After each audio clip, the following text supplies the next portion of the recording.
बच्चे लोग आप आ गए हमारे चैनल पर जिसका नाम है रियल स्टडी जोन। हम पहुंच गए हैं क्लास 9th मैथमेटिक्स के चैप्टर 5 यूक्लिड की ज्यामिति का परिचय। ठीक है, इस पर हम लोग पहुंच चुके हैं। अब यूक्लिड की ज्यामिति का परिचय, इसमें जो कुछ बेसिक बातें हैं वो हम जान लेते हैं। यूक्लिड का जो नाम आया है, यूक्लिड का नाम एक साइंटिस्ट थे, उनके नाम पर पड़ा है। ठीक है, तो यूक्लिड यहाँ पर हमारे एक साइंटिस्ट थे। इनका जो है ये 325 से 265 ईसा पूर्व इनकी आयु थी और इन्होंने गणित में बहुत ज़्यादा अपना योगदान दिया है। गणित में आप जब कक्षा 10 में जाओगे तो कक्षा 10 में इनका यूक्लिड विभाजन थ्योरम है वो पढ़ना होगा आप लोगों को। और यहाँ ज्यामिति में जो आप ज्योमेट्री पढ़ने वाले हो उसमें भी यूक्लिड का बहुत बड़ा योगदान है। इसके बाद एक हमारे थेल्स जो है, थेल्स के भी काफ़ी सारे नियम आते हैं। थेल्स के भी काफ़ी सारे जो नियम है वो आप क्लास 10th में पढ़ोगे। अभी आप लोगों को यूक्लिड के नियम पढ़ने हैं, यूक्लिड की ज्यामिति को पढ़ना है। ठीक है, तो यूक्लिड की ज्यामिति। अब ज्यामिति का मतलब क्या होता है? ज्यामिति को हम इंग्लिश में ज्योमेट्री कहते हैं और इसका मतलब होता है रेखा चित्रण। आप जो रेखा चित्रण करते हो तो रेखाओं को खींचने में, रेखाओं को बनाने में, कोई भी ग्राफ बनाने में जो नियम कानून होते हैं उन्हें हम ज्यामिति कहते हैं। ठीक है, तो अब यहाँ पर आप लोगों को इसमें क्या क्या चीज़ें पढ़नी है। तो बच्चे लोग अब जब हम यहाँ आगे बढ़ेंगे तो यहाँ पर आप लोगों के पास ये एक हेडिंग है, यूक्लिड की परिभाषाएं, अभिग्रहित और अभिधारणाएं। तो यूक्लिड की परिभाषाएं, यूक्लिड ने कई सारे यहाँ पर नियम दिए हैं आप लोगों को, रेखाओं से लेकर, बिंदुओं से लेकर, वृत्तों से लेकर और क्षेत्रफलों से लेकर, ऐसे कई सारे यहाँ पर आपको नियम दिए हैं। तो यूक्लिड की परिभाषाएं हम पढ़ेंगे, अभिग्रहित पढ़ेंगे। अभिग्रहित माने ये होता है कि कुछ ऐसे लॉ होंगे जो किसी एक रेखा को खींचने में आपको लगाने हैं। अभिधारणाएं, अभिधारणाएं मतलब उनके कुछ नियम। तो अब इसमें आप लोगों को स्टार्टिंग यहाँ से करनी है। ये यहाँ पर दिया गया है, एक बिंदु वह है जिसका कोई भाग नहीं होता। तो यहाँ पर इसमें आप लोगों का यहाँ से स्टार्टिंग होता है, एक बिंदु वह है जिसका कोई भाग नहीं होता। बच्चे लोग मैं ये कह देता हूँ कि आप लोग इसको बाकायदा अपने फेयर में लिख लो। ये जो पहला पॉइंट, दूसरा पॉइंट, तीसरा पॉइंट, ऐसे 7 पॉइंट यहाँ पर हैं, इनको आप लोग लिख लो और फेयर में इस चैप्टर के नोट्स आप लोग बनाते हुए चलो। बहुत ही ज़्यादा ज़रूरी है ये चैप्टर। ठीक है, तो इसमें एक बिंदु वह होता है जिसका कोई भाग नहीं होता। अब एक बिंदु क्या, बिंदु माने आप लोग ये एक डॉट खींच दो, मतलब खींच के तो ये एक डॉट लगा दो। अब इस डॉट का कोई भाग नहीं होता, इस डॉट का कोई सिरा नहीं है, इस डॉट का कोई ध्रुव नहीं है। अब इसमें केवल एक डॉट है, डॉट मतलब डॉट बस। तो एक बिंदु का कोई भाग नहीं होता, ये इनका एक नियम है। ठीक है, अब एक रेखा चौड़ाई रहित लंबाई होती है। एक रेखा आपने कोई एक रेखा खींच दी यूं। अब इस रेखा की लंबाई तो है, आप चाहे ऐसे खींचो चाहे ऐसे खींचो, कोई दिक्कत नहीं है। आप चाहे इस तरीके से खींचो चाहे इस तरीके से। तो इस रेखा की एक लंबाई है लेकिन इसकी कोई चौड़ाई नहीं है। आप इसमें जो ये इसको आप देख नहीं सकते हो, मतलब इसकी चौड़ाई को आप नाप नहीं सकते हो। ये बिल्कुल ही यहाँ पर एकदम ना के बराबर है। ऐसे ही जब हम ये ऐसे वर्टिकल हम एक लाइन खींचते हैं तो वर्टिकल लाइन में भी इसकी लंबाई है, इसकी कोई चौड़ाई नहीं है। तो यही इसका नियम ये कहता है। एक रेखा के सिरे बिंदु होते हैं। आपने ये रेखा खींची, अब इस रेखा में एक इसका ये बिंदु होगा, एक इसका ये बिंदु होगा। तो इसके जो सिरे हैं, सिरे मतलब इसके लेफ़्ट और राइट साइड या फिर ऊपर और नीचे की साइड, जो लास्ट पॉइंट होता है वो एक बिंदु होता है। ठीक है, एक सीधी रेखा ऐसी रेखा है जो स्वयं पर बिंदुओं के साथ सपाट रूप से स्थित होती है। इसका मतलब क्या है? तो इसका मतलब बच्चों एकदम सिंपल सा है कि आप लोग ये इस तरीके से यहाँ लाइन देखोगे, कोई भी लाइन आप खींचते हो तो वो लाइन कई सारे डॉट से मिलकर के बनी होती है। अब मैं इसको जब खींच दूंगा इस तरीके से, यहाँ पर मैंने लाइन खींच दी, तो इसका मतलब क्या है कि एक सीधी रेखा एक ऐसी रेखा है जो स्वयं पर बिंदुओं के साथ सपाट रूप में स्थित होती है। तो यही बात है कि आप उसको बिंदुओं के ऊपर कई सारे यहाँ पर सपाट रूप से उसको स्थित रखते हो। तो एक रेखा यही होती है। एक पृष्ठ वह है जिसकी केवल लंबाई और चौड़ाई होती है। पृष्ठ का मतलब होता है पेज। आपका ये जो पेज है, ये पेज आपका पृष्ठ है। अब इस पृष्ठ में एक इसकी लंबाई आएगी, ये लंबाई होगी इसकी, और ये इसकी चौड़ाई होगी, लेकिन इसकी कोई भुजा नहीं है, ये इसकी ऊंचाई नहीं होगी, इस पृष्ठ की एक ऊंचाई नहीं होगी। तो मतलब एक पृष्ठ के पास लंबाई होती है और चौड़ाई होती है। यही यहाँ पर हमारा ये 5वां नियम कहता है पृष्ठ के किनारे रेखाएं होती हैं। पृष्ठ के किनारे, किनारे मतलब आपका ये जो पृष्ठ है इसके किनारे की साइड एक ये रेखा है और इसके इधर किनारे की साइड एक ये रेखा है। तो यही हमारा नियम कहता है एक समतल पृष्ठ ऐसा पृष्ठ है जो स्वयं पर सीधी रेखाओं के साथ सपाट रूप से स्थित होता है। तो एक समतल पृष्ठ एक ऐसा पृष्ठ है जो सीधी रेखाओं के साथ सपाट रूप से स्थित होता है। आपने कोई पृष्ठ बना दिया, ये एक हमारा पेज का डिज़ाइन बन गया कुछ ऐसा, ठीक है बच्चों लोग। अब इसमें ऐसे कई सारी यहाँ पर रेखाएं होंगी, बीच में कई सारी रेखाएं होंगी, इस तरीके से इसमें कई सारी रेखाएं होंगी। ये हमने यहाँ पर वर्टिकल खींची है, ऐसे भी कई सारी रेखाएं होंगी, ठीक है बच्चों। तो इस तरीके से भी हमारी कई सारी रेखाएं, ये यहाँ पर इस तरीके से भी काफ़ी सारी यहाँ पर रेखाएं होंगी। तो यही हमारा ये नियम कहता है कि एक समतल पृष्ठ एक ऐसा पृष्ठ है जो स्वयं पर सीधी रेखाओं के साथ सपाट रूप में स्थित होता है। तो यहाँ कई सारी सीधी रेखाएं हैं, उन पर एक समतल पृष्ठ स्थित होता है। तो इस तरीके से यहाँ पर ये हमारे 7 नियम होते हैं। इन 7 नियमों को बच्चों लोग आप लोग कॉपी में लिख लो, अपने फेयर में इसको बना करके रख लो। तो क्योंकि आप लोगों को ये जो नियम है ये नियम केवल समझने हैं, जो मैंने यहाँ पर समझा दिया आप लोगों को केवल इसे समझना है। लेकिन अगर आप लिखे रहोगे तो आगे के समय पर जब आप इसको रिविज़न करोगे तो रिविज़न में आपको दोबारा से ये वीडियो नहीं देखनी पड़ेगी। आप लोग जो लिखे रहोगे आप उसे पढ़ोगे, आपको ये समझ में आ जाएगा, आपको ये याद हो जाएगा, ठीक है बच्चों लोग। अब आगे बढ़ते हैं। यहाँ पर हमारे पास आगे कुछ और अभिग्रहित यहाँ पर दिए गए हैं। यूक्लिड के कुछ अभिग्रहितों को बिना उनके द्वारा दिए क्रम के नीचे दिया जा रहा है। तो यहाँ पर दिया गया है आप लोगों के पास, वे वस्तुएं जो एक ही वस्तु के बराबर हों एक दूसरे के बराबर होती हैं। इसका क्या मतलब है? तो वे वस्तुएं, मान लो कि मेरे पास कोई वस्तु ए है, ये सिंपल सा एक नियम है। इस तरीके से हम लोग बताते हैं कि एक वस्तु अगर दूसरी के बराबर है और दूसरी तीसरी के बराबर है तो पहली भी तीसरी के बराबर होगी। मतलब एक वस्तु अगर ए बी के बराबर है और बी सी के बराबर है तो ए जो होगा वो भी सी के बराबर होगा। मतलब रोहन, मान लो आप लोग कि रोहन जो है वो श्याम के बराबर है, श्याम के जितना बड़ा है। रोहन श्याम के जितना बड़ा है और श्याम जो है वो राम के जितना बड़ा है। तो जो राम होगा, राम रोहन के बराबर होगा, है ना, क्योंकि रोहन श्याम के बराबर है और श्याम राम के बराबर है, तो राम भी रोहन के बराबर होगा। आपस में दोनों लोग बराबर होंगे।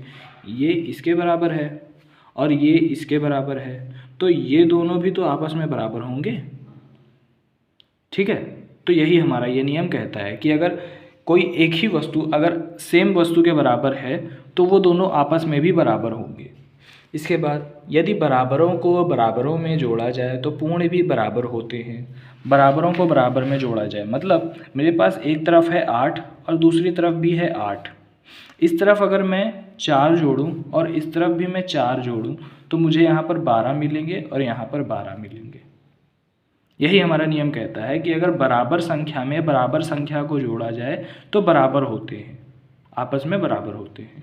मतलब अगर हम किसी एक रेखा में, अगर कोई रेखा हमारे पास 1 मीटर की है उसमें हम आधा मीटर और जोड़ें और इस तरफ भी 1 मीटर है उसमें आधा मीटर और जोड़ें तो वो दोनों जो रेखाएं होंगी वो आपस में एक बराबर होंगी। यही हमारा नियम कहता है यहाँ पर। यदि बराबरों को बराबरों में जोड़ा जाए तो पूर्ण बराबर होते हैं। यदि बराबरों को बराबरों से घटाया जाए तो शेषफल भी बराबर होते हैं। मतलब मेरे पास यहाँ पर मान लो 8 नंबर है, यहाँ पर भी 8 नंबर है, कोई भी नंबर आप ले सकते हो, 8 7 6 5 4 कुछ भी। इसमें मैंने 3 को घटा दिया, इसमें भी मैंने 3 को घटा दिया, बराबर संख्या घटा रहे हैं तो यहाँ पर ये 5 मिल जाएगा और यहाँ पर भी हमें 5 मिल जाएगा। ये कुछ नियम है, आप लोग इन नियमों को पढ़ो, इन नियमों को पढ़ करके आप इनको समझो, आप अपने से समझोगे आपको समझ में आएगा। वैसे अगर नहीं समझ में आता है तो मैं समझा रहा हूँ। वे वस्तुएं जो परस्पर संपाती हों एक दूसरे के बराबर होती हैं। वे वस्तुएं जो परस्पर संपाती हों एक दूसरे के बराबर होती हैं। अब संपाती का मतलब क्या होता है? तो संपाती का मतलब बच्चे लोग ये होता है कि आपने कोई एक रेखा खींची, अब इसी रेखा के ऊपर एक और रेखा खींच दी। कहने का मतलब कि एक रेखा खींची हुई है, उसी के ऊपर एक और रेखा खींच दी, दोनों एक ही रेखा पर दोनों के दोनों यहाँ पर रहते हैं। तो ये दोनों आपस में बराबर होंगे। ये दोनों रेखाएं, अभी यहाँ पर एक रेखा नहीं, यहाँ दो रेखाएं हैं, एक रेखा के ऊपर दूसरी रेखा, तो ये दोनों रेखाएं आपस में बराबर होंगी। तो ये हो गया हमारा नियम संपाती होने का। इसके बाद अगला नियम आता है पूर्ण अपने भाग से बड़ा होता है। पूर्ण अपने भाग से बड़ा होता है। पूर्ण अपने भाग से बड़ा होता है मतलब आपने कोई एक रेखा खींची, ये अपने आप में पूर्ण है, ये अपने आप में पूर्ण है, लेकिन इस रेखा को मैंने खंडों में बांट दिया, एक खंड इतना, एक खंड इतना, तो जो इसका एक खंड होगा वो कम से कम इतना होगा और जो दूसरा खंड होगा वो इतना होगा। अब ये जो पूर्ण रेखा है ये अपने भाग से बड़ी है, यही हमारा ये नियम कहता है। तो ये सिंपल से कुछ नियम है, ये नियम आप लोग अपने से समझ सकते हो, नहीं समझ में आता है तो मैं बता ही रहा हूँ, आप लोग वीडियो को देखो। तो यहाँ पर ये जो इसके भाग हैं, ये भाग पूर्ण संख्या से, पूर्ण जो रेखा है उससे छोटी है और पूर्ण रेखा इन भागों से बड़ी है, यही हमारा नियम कहता है। एक ही वस्तु के दोगुने परस्पर बराबर होते हैं। एक ही वस्तु के दोगुने परस्पर बराबर होते हैं मतलब आपने कोई एक संख्या ली, आपने कोई एक संख्या ले ली 4 और कोई एक संख्या ले ली 4, ये हमने 4 4 दोनों तरफ ले लिया। इसमें इसका हम 2 गुना करें और इसका भी 2 गुना करें तो हमें मिलेगा 8। कहने का तात्पर्य यही है कि आपने अगर कोई एक रेखा ली और उस रेखा, वही एक रेखा आपने इधर भी ली, आपने उस रेखा का डबल कर दिया और दूसरी का भी डबल कर दिया, तो दोनों की लंबाई आपस में बराबर होगी, यही कहने का तात्पर्य है यहाँ पर। एक ही वस्तुओं के दोगुने परस्पर बराबर होते हैं, एक ही वस्तुओं के आधे परस्पर बराबर होते हैं। आप अगर आपने ये पूरी रेखा ली है, इसका आप आधा कर देंगे, आधा, तो आधा करने पर आपको वही रेखा मिलेगी, सेम रेखा, जैसे ये इतनी बड़ी, ये इतनी बड़ी। तो कहने का तात्पर्य यही है कि एक वस्तु का 2 गुना बराबर होता है और एक ही वस्तु का आधा भी बराबर होता है। तो इस तरीके से ये हमारे नियम हैं, इनको भी आप लोग अपने फेयर में लिख के चलो। फिर हमारे पास यहाँ आता है अभिधारणा। कुछ अभिधारणाएं भी हैं यहाँ पर। तो एक बिंदु से एक अन्य बिंदु तक एक सीधी रेखा खींची जा सकती है। ये अभिधारणा आपकी इम्पॉर्टेंट होने वाली है, ये आगे चल करके आप लोगों को ये सब काम भी आएगा। तो यहाँ पर देखो, आप एक बिंदु से अन्य बिंदु तक एक सीधी रेखा खींची जा सकती है, मतलब आपके पास एक बिंदु है और एक दूसरा बिंदु है, आप इस बिंदु से इस बिंदु तक एक रेखा खींच सकते हो, यही हमारा ये नियम कहता है। एक से ज़्यादा नहीं खींच सकते, आप एक ही खींच सकते हो, एक बिंदु से दूसरे बिंदु तक आप एक ही रेखा खींच सकते हो। तो ये हमारा नियम यहाँ पर कहता है दिए हुए 2 भिन्न बिंदुओं से होकर एक अद्वितीय रेखा खींची जा सकती है। मतलब वही चीज़ है कि आपके पास दो रेखाएं हैं यहाँ पर, मतलब 2 बिंदु हैं आप लोगों के पास, तो आप यहाँ पर एक रेखा खींचोगे तो वो एक ही रेखा ऐसी होगी जो उन दोनों बिंदुओं को टच करती होगी। इसके अलावा आप थोड़ा सा ऊपर से अगर ऐसे खींचोगे तो ये एक को टच करेगी, दूसरे को नहीं। ऐसे ही आप इधर से खींचोगे तो एक को टच करेगी, दूसरे को नहीं। तो कहने का मतलब ये है कि एक अद्वितीय रेखा, एक यूनिक लाइन एक ऐसी होगी जो दोनों को टच करती हुई जाएगी, कोई भी और दूसरी रेखा नहीं होगी जो दोनों को टच करती हुई जाए। तो यही कहने का तात्पर्य यहाँ पर है हमारा। आप लोग यहाँ पर देख सकते हो, ये ग्राफ हमारा बना हुआ है। इस ग्राफ में एक बिंदु है P, एक बिंदु है Q, तो इसमें एक ही रेखा ऐसी है जो दोनों बिंदुओं को टच कर रही है, बाकी सारी जो रेखाएं हैं वो इधर उधर चली जा रही हैं, 2 बिंदुओं को टच नहीं कर रही, केवल एक बिंदु को टच कर रही हैं। तो यही हमारा कहने का मतलब है। इसके बाद आता है अभिधारणा 2। एक शांत रेखा को अनिश्चित रूप से बढ़ाया जा सकता है। इसमें कहने का मतलब यही है कि आप लोगों के पास एक रेखा कोई दी हुई है, ठीक है, आप इस रेखा को आगे यहाँ पर बढ़ा सकते हो अपनी इच्छा अनुसार, अगर आप बढ़ाना चाहो तो। वैसे ही यहाँ पर भी इसको आप दोनों साइड, एक रेखा आपके पास AB है, आप इसको अनिश्चित रूप से चाहे जितनी लंबी आप खींच सकते हो, आपकी इच्छा, अगर ज़रूरत पड़ती है तो। यही हमारा कहने का मतलब है यहाँ पर। ये देखो आप लोग यहाँ पर देख सकते हो, AB यहाँ आपके पास एक रेखा है, आप इसमें काफ़ी सारा यहाँ पर अपना आगे बढ़ा सकते हो। इसके बाद आगे किसी को केंद्र मानकर और किसी त्रिज्या से एक वृत्त खींचा जा सकता है। तो इसमें कहने का मतलब यही है कि आप लोग कोई एक आपके पास बिंदु है, इसको आप केंद्र मान लो और उसके बाद इसकी कुछ दूरी पर ये एक दूसरा बिंदु है, आप इसको त्रिज्या मान लो। तो यहाँ पर जब आप इसको त्रिज्या मान लोगे तो यहाँ आप इसमें गोला प्रकार लगा करके रख करके आप इतनी ही दूरी ऐसे गोला घुमा दोगे तो ये एक वृत्त बन जाएगा। इस तरीके से ये एक वृत्त बन जाएगा। आपने यहाँ पर एक केंद्र रखा और इस केंद्र से कुछ दूरी पर आपने इसकी त्रिज्या मान ली, तो आप जब इसको करोगे तो ये एक वृत्त बन जाएगा। यही हमारे कहने का मतलब है। इसके बाद सभी समकोण एक दूसरे के बराबर होते हैं। इसमें बच्चा लोग बहुत ही सिंपल सा है कि अगर आपके पास कोई एक समकोण है, इस तरीके से ये समकोण है। समकोण का मतलब होता है 90 अंश। जिन बच्चों को नहीं पता है तो समकोण का मतलब होता है 90 डिग्री। 90 डिग्री का जो एंगल होता है वो हमारा समकोण होता है। अब आप इतना बड़ा समकोण बनाओ, चाहे आप इतना बड़ा समकोण बनाओ, कोई दिक्कत नहीं है। समकोण मतलब समकोण, तो ये भी बराबर होगा आपस में। फिर आप चाहे इतना बड़ा बना दो, कोई दिक्कत नहीं है, समकोण ही है वो। ठीक है बच्चा लोग, तो समकोण सारे जो होते हैं वो आपस में बराबर होते हैं, यही यहाँ कहने का मतलब है। अब इस तरीके से हमारा अगला ये नियम कहता है। अगला ये नियम जो होगा, ये नियम है हमारा, यदि एक सीधी रेखा दो सीधी रेखाओं पर गिरकर अपने एक ही ओर दो अंतःकोण इस प्रकार बनाए कि इन दोनों कोणों का योग मिलकर दो समकोणों से कम हो, तो वे दोनों रेखाएं अनिश्चित रूप से बढ़ाए जाने पर उसी ओर मिलती हैं जिस पर ये दो समकोण से कम होता है। तो यहाँ पर इसको थोड़ा सा आप लोगों को समझना होगा कि अगर मैंने ये दो रेखाएं खींची, अब इन दो रेखाओं के खींचने पर मैंने यहाँ पर एक ये लाइन खींच दी, ठीक है। तो अब ये जो लाइन मैंने खींच दी, इसमें इस तरफ एक कोण बन रहा है, इस तरफ कोण बन रहा है, इस तरफ कोण बन रहा है, इस तरफ कोण बन रहा है। अब अगर ये जो कोण है, ये दो कोण, तो इन दोनों कोणों को जोड़ने पर अगर दो समकोणों के बराबर, दो समकोण माने हमारा एक समकोण 90 के बराबर होता है प्लस एक और, तो ये हो जाएगा 180। तो मतलब इन दोनों का योग अगर 180 से कम आ जाता है, या इस तरफ का इन दोनों का योग अगर 180 से कम आ जाता है, तो जिस भी तरफ 180 से कम आएगा, 180 से कम, उधर ही हमारा ये जो रेखाएं हैं ये मिलेंगी। तो आप लोग यहाँ पर देख पा रहे हो कि इस तरफ ये मिल रही हैं, इस तरफ ये मिल रही हैं आगे जा कर के। तो इसका मतलब कि इन दोनों का जो योग होगा वो 180 से कम आएगा। यही हमारा ये नियम कहता है कि इन दोनों कोणों का योग अगर 180 से कम आता है तो जिस तरफ भी कम आएगा उसी तरफ आगे जा कर के रेखाएं मिलेंगी। यही हमारा नियम कहता है।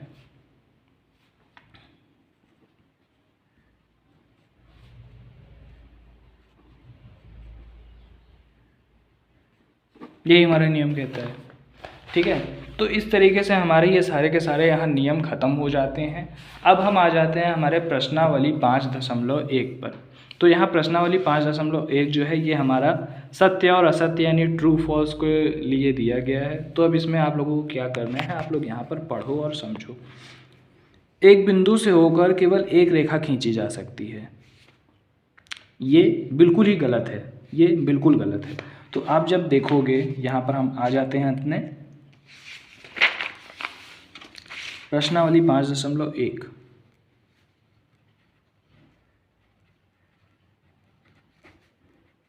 तो पहला जो क्वेश्चन होगा, पहला क्वेश्चन बिल्कुल ही यहाँ पर असत्य कह रहा है, असत्य। क्यों? क्योंकि पहला सवाल हमसे कहता है कि एक बिंदु से होकर केवल एक रेखा खींची जा सकती है। आपने एक बिंदु लिया, आप इस बिंदु से होकर के यहाँ पर एक रेखा ऐसे खींचो, फिर एक रेखा ऐसे खींच दो, फिर एक रेखा ऐसे खींच दो, फिर एक रेखा ऐसे खींच दो। आप कितनी भी रेखाएं यहाँ पर एक ही बिंदु से होती हुई खींच सकते हो। कहने का मतलब है कि आप एक बिंदु से यहाँ केवल एक ही रेखा खींची जा सकती है, तो ये बिल्कुल गलत है। आप एक बिंदु से कई सारी रेखाएं, मतलब अनंत रेखाएं खींच सकते हो। तो यही हमारा कहने का तात्पर्य है। तो इसलिए ये पहला जो आपका कथन है ये बिल्कुल ही गलत है, असत्य। दो भिन्न बिंदुओं से होकर जाने वाली असंख्य रेखाएं हैं। अब दो भिन्न बिंदुओं से होकर, तो ये आप लोग खुद ही बताओ। हमारे पास दो भिन्न बिंदु हैं, दो भिन्न बिंदु। अब इन दोनों बिंदु से हम एक रेखा खींचते हैं, तो ये केवल एक ही रेखा है जो दोनों बिंदुओं को टच करते हुए जाती है। और कोई भी रेखा हम खींचें तो वो दोनों को टच नहीं करती, अलग अलग हो जाती हैं। आप ऐसे खींचो, ये केवल एक ही बिंदु को टच कर रही है, दोनों बिंदु को टच नहीं कर रही है। तो कहने का मतलब यहाँ पर यही है कि ये जो कथन है ये बिल्कुल ही असत्य है, ये बिल्कुल असत्य है, क्योंकि एक यहाँ दो बिंदुओं से केवल एक ही रेखा जा सकती है, दो बिंदुओं को टच करती हुई केवल एक ही रेखा जा सकती है, असंख्य रेखाएं नहीं जा सकती हैं। एक शांत रेखा दोनों ओर अनिश्चित रूप से बढ़ाई जा सकती है, ये बिल्कुल सही है, इसको आप सत्य कह सकते हो। मैंने अभी अभी बताया था आप लोगों को कि आप लोगों के पास एक रेखाखंड अगर ए बी दिया गया है तो आप इसको अनिश्चित रूप से दोनों तरफ बढ़ा सकते हो। तो यही हमारा कहने का तात्पर्य है, ये हमारे यहाँ बिल्कुल सही है। यदि दो वृत्त बराबर हैं तो उनकी त्रिज्याएं बराबर होती हैं, मतलब इसमें तीसरा आपका सत्य था तो तीसरा सत्य कर दो। चौथा जो है उसमें दो वृत्त, ये हमारे पास एक वृत्त है और ये एक इसी के बराबर वृत्त है। मान लो कि दोनों बराबर हैं, मान लो, ठीक है बच्चे लोग, भले छोटा बड़ा दिख रहा है तो मान लो आप लोग। तो यहाँ पर ये दोनों वृत्त अगर आपस में बराबर हैं तो इनकी जो त्रिज्याएं हैं, त्रिज्याएं मतलब केंद्र से परिधि तक के बीच की दूरी, केंद्र से परिधि तक के बीच की दूरी, तो ये जो दूरी है, ये दोनों दूरियां जो हैं ये आपस में बराबर होंगी एक दूसरे के। तो यही हमारा कहने के यहाँ पर जो चौथा कथन है वो कह रहा है, तो ये बिल्कुल सही है। ठीक है बच्चे लोग, बिल्कुल सही है, इसको हम सत्य कहेंगे। ऐसे ही आकृति 5.9 में यदि ए बी बराबर पी क्यू और पी क्यू बराबर एक्स वाई तो ए बी बराबर एक्स वाई ये होगा। ये कैसे आप लोग यहाँ प्रूफ करोगे? तो देखो यहाँ पर अगली एक्सरसाइज, यहाँ पर ये इसमें अगला क्वेश्चन इधर कह रहा है ए बी बराबर पी क्यू बराबर एक्स वाई तो ए बी बराबर एक्स वाई, यही हमारा कथन कहता है। तो अभी भी मैंने आप लोगों को बताया था कि यदि ए बराबर है बी के और बी बराबर है सी के तो ए भी बराबर होगा सी के। वैसे ही यहाँ पर यह भी कह रहा है कि अगर ए बी बराबर है पी क्यू के और पी क्यू बराबर है एक्स वाई के तो ए बी भी तो एक्स वाई के बराबर होगा। यह हमारा नियम कहता है, ये नियम में दिया हुआ है, तो इसलिए ये हमारा सही होगा। तो यहाँ पर इसको आप सत्य कहोगे, ये जो है सत्य है, सही है। ठीक है, तो इस तरीके से हमारी ये एक्सरसाइज ख़त्म हो जाती है, मतलब इस एक्सरसाइज का पहला क्वेश्चन ख़त्म हो जाता है। अभी एक्सरसाइज ख़त्म नहीं है बच्चे लोग, पिक्चर तो अभी बाकी है मेरे दोस्त। तो ये आ गया है हमारे पास दूसरा क्वेश्चन। अब दूसरा क्वेश्चन क्या कहता है इसको ज़रा आप लोग समझो। तो बच्चे लोग ये हमारे पास अगला जो सवाल है, अगला सवाल यहाँ कहता है कि इन सभी पदों की परिभाषा लिखिए और समझाइए। तो समांतर रेखाएं, लंब रेखाएं, रेखाखंड, वृत्त की त्रिज्या, वर्ग, इन सब की परिभाषा आप लोगों को लिखनी है। तो ये आप लोगों को यहाँ पर स्क्रीन पर फ्लैश हो भी रहा होगा बीच बीच में, लेकिन अभी आप लोग लिखने को तो लिख लोगे, इनको मैं समझा देता हूँ कि ये क्या होते हैं। तो यहाँ पर आप लोग देखो, समांतर रेखाएं, समांतर रेखाएं। अब समांतर रेखाएं क्या होती हैं? समांतर रेखाएं वे रेखाएं होती हैं, ये कुछ इस तरीके से, ये रेखाएं ऐसी होती हैं कि जो आपस में कभी भी टकराएंगी नहीं। मतलब आप अगर यूँ कहो कि एक रेखा आपकी ये जा रही है, एक रेखा आपकी ये जा रही है, तो ये कहीं ना कहीं आगे जा कर के जब ऐसे टकरा जाएंगी, लेकिन ये जो रेखा है ये कभी आने वाले समय में आपको टकराती हुई नहीं मिलेंगी। तो समांतर रेखाएं यही हैं, ये नहीं ये। तो ये हमारी समांतर रेखाएं हैं। समांतर रेखाएं कभी भी आपस में टकराती नहीं हैं। ऐसे ही दूसरा, सॉरी ये पहला है, ये दूसरा है। तो अब दूसरा हमारा कहता है लंब रेखाएं। लंब रेखाएं क्या होती हैं? लंब रेखाएं, लंब रेखाएं, लंब रेखाएं का मतलब होता है कि जो दोनों आपस में 90 डिग्री का कोण बनाएं। मतलब ये मैंने यहाँ पर एक रेखा खींची, दो रेखाएं खींची, अब ये दोनों रेखाएं आपस में 90 डिग्री का कोण बना रही हैं इस तरीके से। ये रेखा इस पर, ये रेखा इस पर 90 अंश का कोण बना रही है, तो इन्हें लंब रेखाएं कहा जाता है। ठीक है, अब अगला है हमारा रेखाखंड। रेखाखंड क्या होता है? रेखाखंड, रेखाखंड मतलब होता है रेखा का खंड। आपने कोई एक रेखा ली, ये जो रेखा है ये एक रेखा है, इस रेखा का एक छोटा सा खंड आप ले लें यहाँ से ऐसा, तो ये जो है ये रेखा का टुकड़ा है। ठीक है बच्चे लोग, रेखा का टुकड़ा, तो ये एक रेखाखंड है। मान लो कि ये एक पूर्ण रेखा है, अब इस पूर्ण रेखा का ये एक रेखाखंड है, तो रेखाखंड का मतलब रेखा का एक टुकड़ा होता है। इसी तरीके से अब अगला क्वेश्चन, अगला हमसे पूछा है वृत्त की त्रिज्या। तो वृत्त की त्रिज्या क्या होती है, अभी अभी मैंने बताया था यहाँ पर वृत्त की त्रिज्या क्या होती है। आप लोगों के पास एक वृत्त होगा,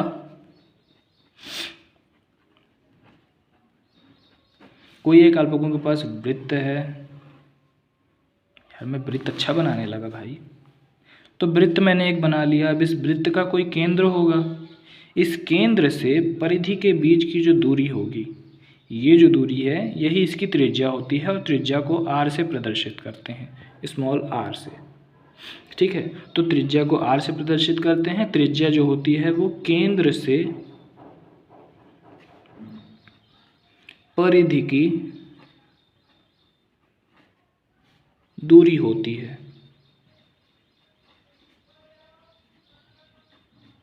तो ये होता है हमारा यहाँ पर। ठीक है, इसके बाद आगे वर्ग।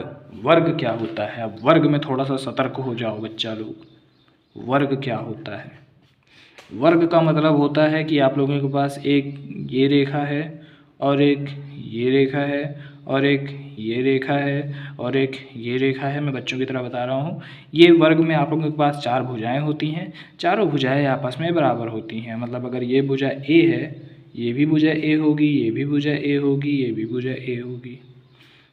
तो अगर एक भुजा आपकी 4 अगर सेंटीमीटर है तो दूसरी भी 4 होगी, तीसरी भी 4 होगी, चौथी भी 4 होगी। मतलब इसकी चारों भुजाएं जो होती हैं वो बराबर होती हैं, और इसमें 90 अंश का कोण बना होता है। हर भुजा एक दूसरे पर 90 अंश का कोण बनाती है, तो यही इसमें कहता है यहाँ पर। तो एक वर्ग वो होता है जिसकी चारों भुजाएं बराबर होती हैं और इसमें सभी भुजाएं आपस में 90 अंश का कोण बनाती हैं, यही हमारा यहाँ कहता है। तो इस तरीके से आपका दूसरा ये जो है क्वेश्चन ख़त्म हो जाता है। इसका आप लोगों को डेफिनेशन आप लोगों को फ्लैश हुआ होगा, तो आप उसको वहाँ से लिख सकते हो, और ये मैंने समझा दिया किस तरीके से इसको ये सारे होती हैं। इसके बाद नीचे दी हुई अभिधारणाओं पर विचार कीजिए। तो ये कहता है कि 2 भिन्न बिंदु A और B दिए रहने पर एक तीसरा बिंदु C ऐसा विद्यमान है जो A और B के बीच स्थित होता है, और दूसरा दिया है यहाँ कम से कम 3 ऐसे बिंदु विद्यमान हैं कि वे एक रेखा पर स्थित नहीं हैं। तो ये 2 यहाँ पर हमारे पास क्वेश्चन आते हैं। इसमें पूछा गया है कि क्या इन अभिधारणाओं में कोई अपरिभाषित शब्द है, क्या ये अभिधारणाएं अविरोधी हैं, क्या ये यूक्लिड की अभिधारणाओं से प्राप्त होती हैं, स्पष्ट कीजिए। तो बच्चे लोग इसका आप लोगों को आंसर यहाँ स्क्रीन पर फ्लैश हो रहा होगा, लेकिन आप लोग इसको समझो। केवल समझने वाली बात है कि आप इसको समझो यहाँ पर कि आपके पास ऐसी 2 स्थितियाँ दी हुई हैं। पहली स्थिति में आपसे कहता है कि आपके पास कोई 2 बिंदु हैं A और B, इस तरीके से 2 बिंदु हैं। ये दोनों बिंदु इस तरीके से यहाँ मिलाए जा सकते हैं।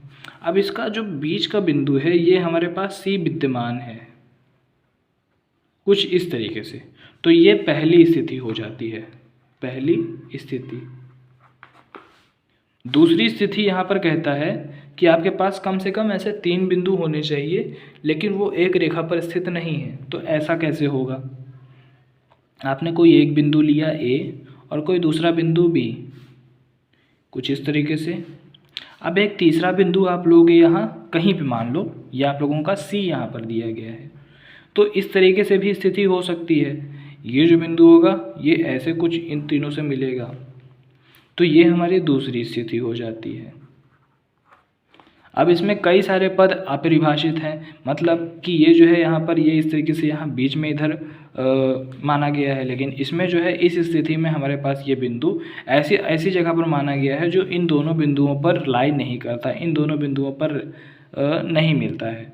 तो इस तरीके से यहाँ 2 स्थितियाँ हमारे पास आ जाती हैं। तो इसमें आप लोगों को इतना लिखना है, और इसमें जो आंसर है इसका ये आप लोगों को यहाँ स्क्रीन पर फ्लैश हो रहा होगा, आप इसको भी लिख सकते हो यहाँ पर।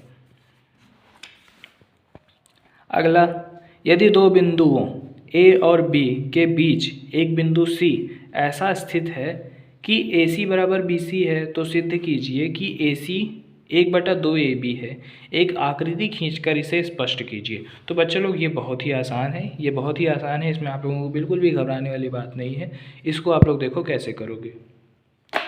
तो चौथा हमारा सवाल कहता है, चौथे सवाल में दिया है, गिवन है, दिया है, इस तरीके के जो सवाल होंगे उसमें आप लोगों को ये ले करके चलना है। तो दिया है, क्या दिया है? दिया है कि ए और बी के बीच बिंदु सी ऐसा स्थित है कि ए सी बराबर बी सी, मतलब ए सी बराबर बी सी, ये आप लोगों को दिया है। और सिद्ध करना है, क्या सिद्ध करना है? तो सिद्ध करना है ए सी बराबर 1/2 ए बी, ए सी बराबर 1/2 ए बी, मतलब ए सी जो है वो 1/2 ए बी है, ए बी का आधा है। और उसके बाद अब हम लिखेंगे उत्पत्ति, उपपत्ति होता है या उत्पत्ति होता है मुझे नहीं पता, तो यहाँ पर उपपत्ति हम यहाँ ले करके चल रहे हैं। अब देखो मैं एक चित्र बना रहा हूँ, मतलब मैं एक यहाँ पर ये रेखा खींच रहा हूँ। अब ये रेखा है हमारे पास ए बी, इसमें कोई बिंदु सी है, ठीक है, कोई बिंदु बीच में यहाँ पर सी है। तो यहाँ पर हमसे कह रहा है कि ए सी बी सी के बराबर है, मतलब ये जो दूरी होगी, ये दूरी इस दूरी के बराबर है। तो यही हमसे कह रहा है। अब हमें यहाँ उत्पत्ति में ये दिखाना है कि ए सी जो है वो 1/2 ए बी है। तो अब देखो ए सी बराबर बी सी, यहाँ पर हमारे पास ये दिया गया है पहले से ही, ठीक है। तो हम पहले हम लिखेंगे ए बी, ए बी बराबर होगा A C plus B C, A B बराबर होगा ए सी प्लस बी सी, मतलब ए और सी को जोड़ दो और सी और बी को जोड़ दो तो ये पूरा ए बी बन जाएगा, यही हमसे कह रहा है। तो ए बी बराबर हो जाएगा ए सी प्लस बी सी। और यहाँ पर हमारे पास हमें अपने आंसर में चाहिए ए सी और ए बी, मतलब हमें बी सी नहीं चाहिए। तो बी सी की जगह पर हम क्या लिख सकते हैं? बी सी की जगह पर हम ए सी लिख सकते हैं, क्योंकि ये हमें पहले से दिया गया है। तो हम यहाँ ए बी बराबर ए सी प्लस ए सी लिख सकते हैं, क्योंकि बी सी जगह ए सी हम यहाँ पर लिख सकते हैं। तो अब ए बी बराबर हो जाएगा 2AC। और जब यहाँ पर 2AC आ गया है तो इसको जब हम पक्षांतर करेंगे, पक्षांतर में ये होता है कि आप ये जो दो गुणे में यहाँ पर AC के साथ है वो इधर आकर के यहाँ भाग में हो जाएगा। तो ये AB/2 बराबर AC, और इसको हम लिख सकते हैं 1/2 AB, इस तरीके से हम यहाँ पर लिख सकते हैं। तो AC बराबर 1/2 AB, यही आप लोगों को प्रूफ करना था। दिस इज प्रूफ्ड, यही हमसे यहाँ पर कहा हुआ था, AC बराबर 1/2 AB। ठीक है बच्चे लोग, तो इस तरीके से ये हमारा हो गया। अगला, तो अब हम आ जाते हैं अपने अगले सवाल पर। अगला सवाल हमसे कहता है कि प्रश्न 4 में C रेखाखंड AB का एक मध्य बिंदु कहलाता है। सिद्ध कीजिए कि एक रेखाखंड का एक और केवल एक ही मध्य बिंदु होता है। तो ये जो प्रश्न हमने 4 किया है, इसी का यहाँ पर उल्टा यहाँ दिया गया है कंडीशन, और पूछ रहा है कि सिद्ध कीजिए कि एक रेखाखंड में केवल एक और एक ही मध्य बिंदु हो सकता है, केवल एक ही मध्य बिंदु। तो अब इसके लिए हम यहाँ पर क्या करेंगे, इसमें हमें दिया है कि AB का मध्य बिंदु C है, ठीक है। और अगर ऐसा है तो यहाँ पर ये हो सकता है AC बराबर BC, पिछले वाले में हमने देखा था AC बराबर BC होता है। तो इतनी चीज़ हमें दी हुई है। अब हमसे पूछा है कि इसको हम सॉल्व लिखते हैं, यहाँ पर सॉल्व। हम यहाँ पर क्या करेंगे, तो मान लेते हैं, माना कि C' भी एक मध्य बिंदु है। हमने यहाँ पर 2 मध्य बिंदु मान लिए, क्योंकि हमें यहाँ पर प्रूफ करना है कि केवल एक ही मध्य बिंदु होता है, तो हमने यहाँ 2 मध्य बिंदु मान लिए। तो ये एक रेखाखंड होगा AB का एक मध्य बिंदु यहाँ C है, और एक और मध्य बिंदु हमने यहाँ पर C डैश मान लिया। ठीक है, तो एक C था हमारे पास, एक C डैश हमने मान लिया। अब C डैश और C ये दोनों एक ही बिंदु पर हैं, यानी कि हमारे पास जो केंद्र होता है वो एक ही होता है, ये हमें प्रूफ करना है। तो इसके लिए हम क्या करेंगे, तो हम यहाँ पर लिख सकते हैं कि हम जानते हैं कि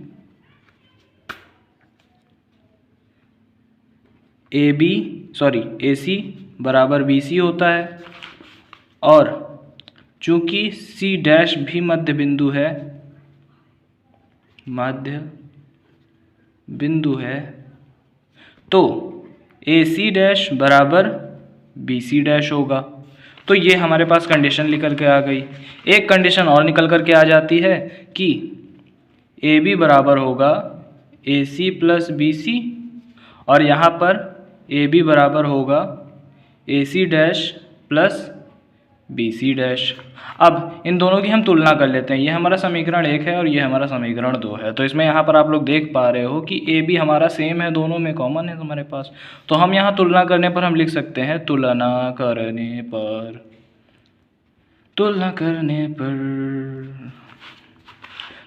करने पर हमें मिलेगा AC प्लस BC बराबर AC dash plus BC dash. तो ये हमारे पास आ गया। अब ऐसा तभी संभव है जब C व C डैश एक ही बिंदु हों।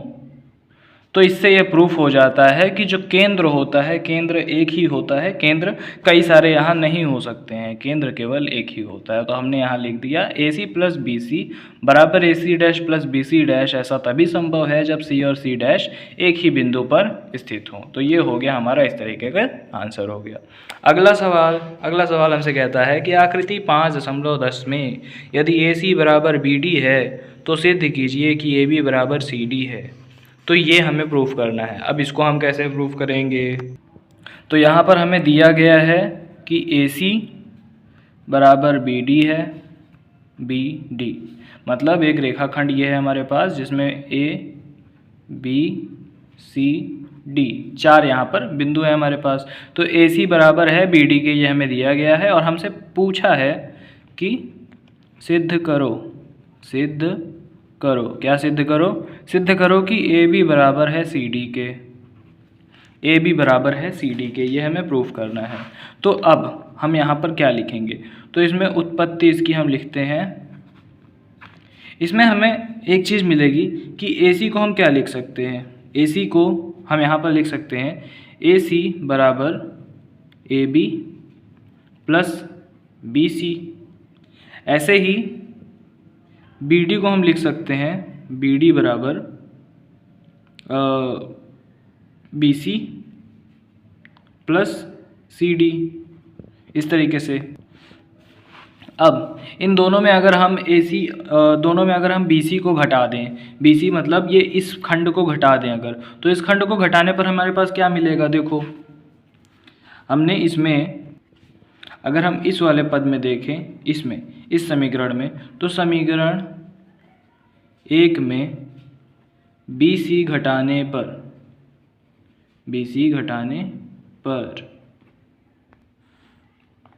तो यहाँ समीकरण 1 में BC को घटाने पर, अब यहाँ पर एक मैंने गलती कर दी, गलती मतलब गलती नहीं, यहाँ पर एक चीज़ है कि AC की जगह पर हम यहाँ BD को लिख सकते हैं, AC की जगह पर हम यहाँ BD को लिख सकते हैं। तो जब हम यहाँ AC की जगह पर BD को लिख देंगे तो BD को लिखने पर हमसे ये होगा कि BD में से जब हम BC को घटाएंगे तो BD में से जब हमने BD में से BC को घटाया तो यह CD हो जाएगा, BD में से BC को घटाया तो ये हमारे पास CD हो जाएगा। तो इसको हम लिख देंगे यहाँ पर, BD में से BC गया, ये हमारे पास आया CD। तो CD बराबर AB, या यूँ कहो कि AB बराबर CD, यही हमें प्रूफ करना था, तो प्रूफ्ड। तो इस तरीके से हमारी ये एक्सरसाइज ख़त्म हो जाती है। इस एक्सरसाइज का यहाँ पर राम नाम कल्याण हो गया है, मतलब ख़त्म हो गई है, बच्चों लोग बधाई हो। तो इस तरीके से हमारी एक्सरसाइज ख़त्म हो गई है। बाय बाय, नमस्कार, धन्यवाद।